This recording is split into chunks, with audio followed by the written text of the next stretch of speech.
हरिओम। आज की ब्रह्म प्रसादी शुक्रवार आरती करने का इशारा किया। ज्योत से ज्योत जगाओ। इस आरती में बहुत ऊंची बातें हैं। सोहम नाद जगाओ।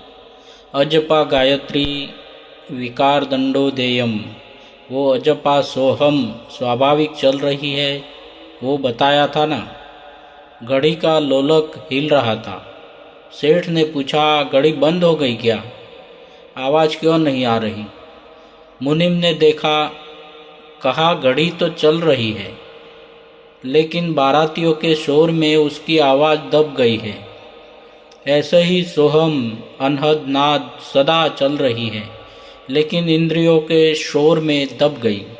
बाकी सारे शब्द आहत से पैदा होते हैं, लेकिन ओमकार सोहम किसी टकराहट से उत्पन्न नहीं हुआ है, स्वतः है। सोहम एक, सोहम दो, ऐसे गिनती करो, जैसी जिसकी योग्यता हो। ये बहुत तीव्रता से यात्रा करा देगा। ध्यान क्या है? चित्त का एक जगह 12 बार लगना धारणा कहलाता है। ऐसे 12 धारणा हो जाए तो उसे ध्यान कहते हैं। ऐसे 12 ध्यान हो जाए तो समाधि होती है। ऐसे 12 समाधि हो जाए तो उसे सविकल्प समाधि कहते हैं। मैं 22.5 साल का था। मेरे पास एक साधक आए। उनकी सविकल्प समाधि की पहुंच थी। उनके बेटे ने सोचा, इनको बापूजी के पास ले जाता हूँ, बापूजी का भला कर देंगे। जब वो मेरे पास आए तो मैं सत्संग कर रहा था। मेरे गोद में सिर रखकर बहुत रोए और बोले, मेरे ऊपर दया कर दो। मुझे अपने एकांत स्थान पर भी ले गए। एक बार उन्हें 72 घंटे की समाधि लगी। जागने पर देखा पैरालिसिस हो गया है। उम्र हो गई थी। उन्होंने संकल्प करके हाथ घुमाया पैरों पर तो ठीक हो गए। साक्षात्कार अलग चीज़ है। मैंने इतने घंटों की समाधि नहीं लगाई है, लेकिन जैसे ज्ञानेश्वर 12 साल के थे, उनके पास 1400 साल के चांगदेव ज्ञान लेने आए। आज का सत्संग सूक्ष्मतम तात्विक है। घड़े अलग अलग है, घटाकाश अलग अलग दिखता है, लेकिन आकाश तत्व सब में एक है। ऐसे ही सब में दृष्टा अलग अलग दिखता है, लेकिन सब में दृष्टा तत्व एक ही है। आकाश सब में है, सब आकाश में है। हम खुद को सीमा में मानते हैं। सीमा मतलब परिचिन्न। जो भी आकृति होगी उसकी सीमा होगी। आकाश में सूर्य पृथ्वी से 13 लाख गुना बड़ा है।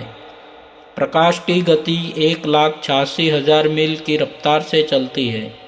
सूर्य की किरण को आने में 8 मिनट लगते हैं, लेकिन हमारी दृष्टि उठते ही दिख जाता है, क्योंकि हमारा चैतन्य व्यापक है।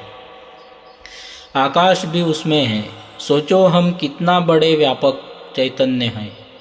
शंकराचार्य जी ने कुछ श्लोक बनाए। मनोबुद्धि चित्तानि नाहम न च श्रोत्र जिह्वे न च घ्राण नेत्रे। मन बुद्धि चित्त ये सब हम नहीं, इनको जानने वाले दृष्टा तुम हो। बुद्धि हमको नहीं जान सकती, बुद्धि को जानने वाले तुम चैतन्य आत्मा हो। तरंग भंवर समुद्र से मिलना चाहती थी। समुद्र को दया आई, कई बार मैंने तुम्हारे जन्म मरण देखे हैं। भंवर तुम अपने को देखो क्या हो। भंवर ने कहा, पानी के सिवा मुझ में कुछ नहीं। समुद्र ने कहा, मैं भी वही हूँ। लीलाशाह बापूजी के यहाँ सुबह सत्संग में कम कुछ लोग होते थे। मुझे होता था, साईं जी को इतने लोग मानते हैं, पता नहीं हमको हुआ है या नहीं। लीलाशाह बापूजी ने गीता सिर पर उठाई और कहा, जो लीलाशाह है वही तू है। सो जाने जासुदेव जनाई, जानत तुम ही हो जाई। वही जान सकता है जिसे तुम जानते हो। कबीर कहते हैं, खोजत खोजत कबीरो गयो हेराई। कबीर जी वही हो गए। अपने को शरीर मत मानो, दृष्टा साक्षी व्यापक चैतन्य जानो। प्रारब्ध है, जहाँ का दाना पानी लिखा है। जहाँ का अन्न पानी लिखा हो वहाँ रहना होता है। 2-4 दिन बाद भी देखो, मन की हुई तो ठीक है, चित्त को मलिन नहीं करना चाहिए। साधक को समझाना पड़ता है, ज्ञानी को होता ही नहीं। मन भटके तो बीच बीच में ओम का प्लुत उच्चारण करे। हरि ओम।